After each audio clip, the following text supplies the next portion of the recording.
नमस्कार दोस्तों, जय श्री राम। कल रात को एक खबर आई कि शिवसेना के संजय राउत और महाराष्ट्र के पूर्व मुख्यमंत्री देवेंद्र फडणवीस जी की मुलाकात हुई है, वो भी 2 घंटे तक। पत्रकारों ने जब पूछा तो कहा कि यह पॉलिटिकल मुलाकात नहीं है, कुरुक्षेत्र का एक संवाद दिखाता हूं, फिर बात करते हैं। तेरे को डिप्टी बना के मुझे क्या मिलेगा? सिर्फ मेरी कुर्सी बचेगी ना? मेरा बेटा तो लटक जाएगा। नहीं बाबूराव जी, आपका बेटा मेरे लिए राष्ट्र की संपत्ति है, उसकी सुरक्षा की जिम्मेदारी मेरे ऊपर है। मेरे व्यूवर्स जानते हैं, मैंने बीजेपी को हर उन मुद्दों पे डिफेंड किया जहां मुझे लगा कि बीजेपी सही है, मगर शिवसेना के साथ अगर मुख्यमंत्री पद पाने के लिए और सत्ता में वापस आने के लिए पुनः बीजेपी गठबंधन करना चाहती है तो मैं इसको डिफेंड नहीं करूंगा। इनफैक्ट मैं आलोचना करूंगा। और क्यों करूंगा? पालघर के संतों को इंसाफ जो पार्टी न दे सकी, जानबूझ करके उन लोगों की संख्या बढ़ाई गई कि केस कमजोर हो सके, तथाकथित रूप से संलिप्त अपराधियों की संख्या बढ़ाई गई, जानबूझ करके पुलिस वाले के रोल को नजरअंदाज किया गया। आप चाहते मैं सब भूल जाऊं? आपके पक्ष में कंगना रनौत ने इतना बोला, अर्नब गोस्वामी ने इतना बोला, एक झटके में सब भुला दिया जाए। आप चाहते हैं कि शिवसेना के साथ आप पुनः वेरी गुड करके सब कुछ ठीक है, ऑल इज वेल करके आप पुनः सत्ता में आ जाएं और हम कुछ ना बोले। वहां शिरोमणि अकाली दल ने गठबंधन आपसे तोड़ दिया, यह अच्छा कदम है क्योंकि पुनः बीजेपी पंजाब में अकेले लड़ सकती। मैं यही कहना चाहता हूं, जब आप इस परिस्थिति में हैं कि आप अकेले लड़के सत्ता प्राप्त कर सकते हैं, यही तो मौका है। बैसाखियों का सहारा छोड़िए दोस्तों। पंडित दीनदयाल उपाध्याय और श्यामा प्रसाद मुखर्जी जी की आत्मा बसी है संघ और भारतीय जनता पार्टी में। नरेंद्र मोदी और अमित शाह जी ने कई अच्छे काम किए हैं, लेकिन सत्ता के लिए जो बीजेपी का ये नया कांग्रेसीकरण है, मुझे हमेशा नहीं भाता। यह गलत है क्योंकि इससे उन लोगों को संरक्षण मिलता है जो गलत करते हैं। क्या होगा सुशांत सिंह राजपूत का? क्या होगा दिशा साल्यान के केस का? सब भुला दिया जाएगा, सब भुला दिया जाएगा। कंगना रनौत का जिस प्रकार से ऑफिस गिरा दिया जाएगा, सब भुला दिया जाएगा। एक मुलाकात के बहाने सत्ता प्राप्ति के लिए बहुत जरूरी है सनम, 2 विपक्षी और सत्ताधारी के लीडर्स की मुलाकात जरूरी है सनम, जरूरी है। इतनी जरूरी है कि आपके कार्यकर्ता, आपके समर्थक, उन सब के नैतिक मूल्यों को कुचल दिया जाए, उनकी आवाज ना सुनी जाए। यह जरूरी है, जरूरी है संजय राउत से मुलाकात, क्योंकि किसी का बेटा राष्ट्र की संपत्ति हो जाता है। यह जरूरी है। अगर इस प्रकार का गठबंधन हो जाता है तो मैं वादा करता हूं, मैं भारतीय जनता पार्टी, क्योंकि मेरी निष्ठा, मेरी नैतिकता हिंदुओं के प्रति है, हिंदुत्व के प्रति है, मैं गलत बर्दाश्त नहीं कर सकता।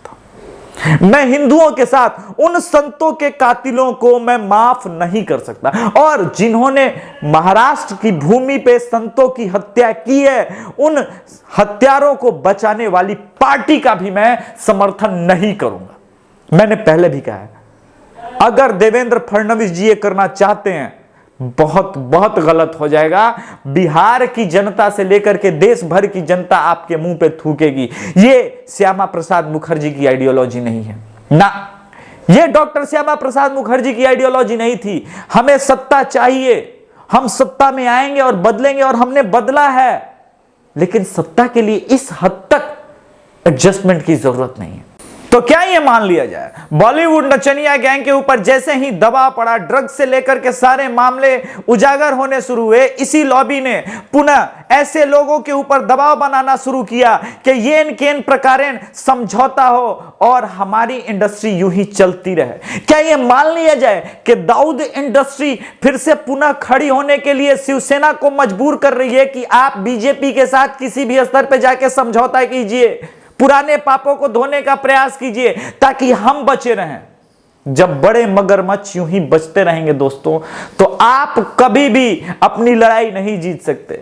मैं बार बार अपने मंच से पिछले 3 महीने 4 महीने से पालघर के संतों के लिए न्याय मांग रहा हूं, न्याय नहीं मिल रहा है। सीबीआई इंक्वायरी नहीं हो रही है, जिन मुद्दों पे काम करना होता है आप काम नहीं कर रहे होते। सुदर्शन न्यूज बैन है क्योंकि उसने यूपीएससी जिहाद पे बवाल कर दिया, क्योंकि उसने ऐसे सब्जेक्ट को उठा लिया जो इस देश के कुछ सो कॉल्ड सूडो सेकुलर्स को सूट नहीं करती, मगर बदलाव तो हो रहा है। आप इमरान प्रतापगढ़ी का वो बयान सुन लीजिएगा कि कैसे कार्यपालिका पे कब्जा करना है, एक माइंडसेट तो है। तो क्या बीजेपी भी ऐसे लोगों का समर्थन करेगी?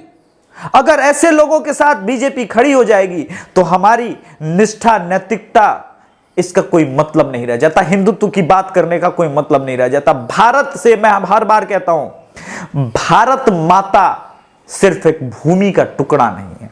अगर भारत में से माता हटा दिया जाएगा तो सिर्फ भूमि का टुकड़ा रहेगा। ये श्यामा प्रसाद मुखर्जी जी कहते थे और मैं उस बात को मानता हूं, समझता हूं। मेरा राष्ट्रवाद भारतीय जनता पार्टी के सत्ता प्राप्ति के लक्ष्य के लिए नहीं है और ना ही कभी ऐसा हो सकता है। मेरा राष्ट्रवाद कोरा राष्ट्रवाद नहीं है। मेरा सनातन धर्म के प्रति दायित्व जो है वो सिर्फ भारतीय जनता पार्टी को सत्ता तक ले जाने के लिए नहीं। इस गलत फहमी में कोई न रहे। इसे आप मेरा निवेदन समझिए, क्योंकि हम लोग, मैं या मेरे व्यूअर्स, भारतीय जनता पार्टी को सत्ता में लाने के लिए सोशल मीडिया से लेकर के हर जगह पे बात करते हैं, आपको डिफेंड करते हैं।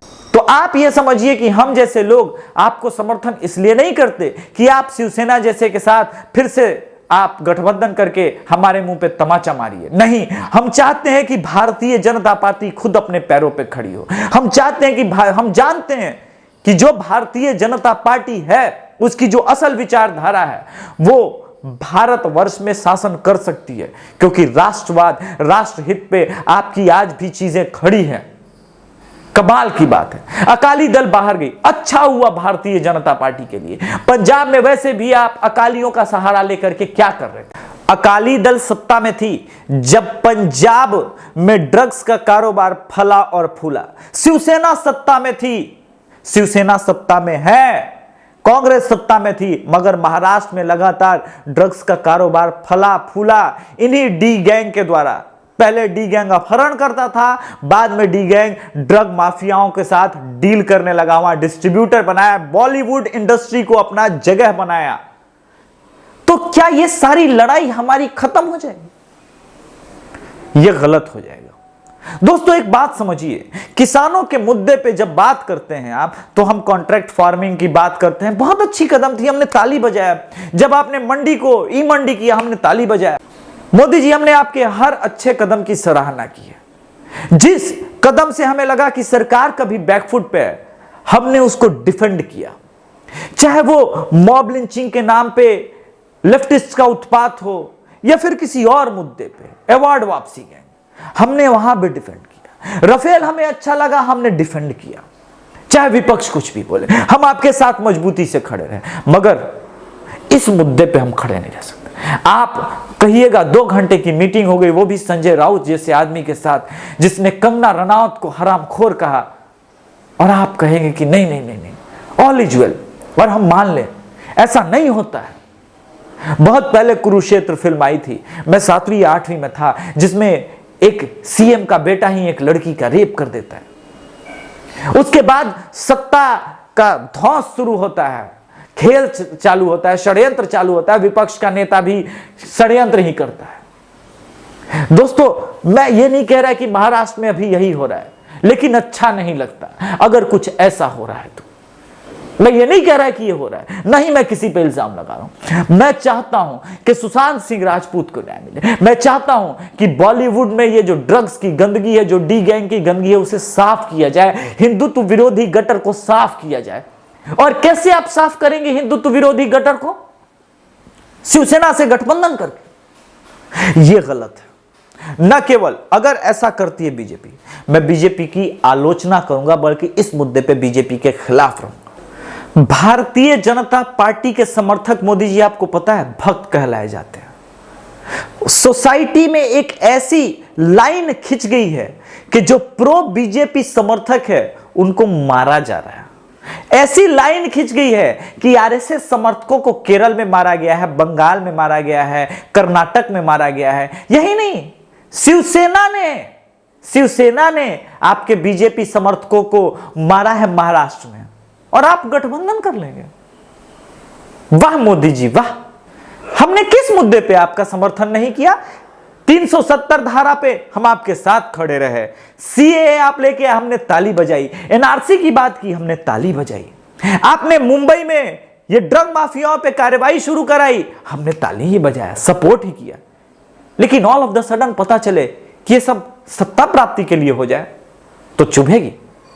वो इसलिए चुभेगी कि हम निष्ठावान लोग हैं, हम चाहते हैं कि बीजेपी का भला हो, हम चाहते हैं कि आपका भला हो, हम चाहते हैं कि देश का भला हो। क्या हमारा यही गुनाह है कि हम चाहते हैं देश का भला हो? और देश का भला, संतों का भला जो शिवसेना न कर सके उसके साथ आप सत्ता में आएंगे?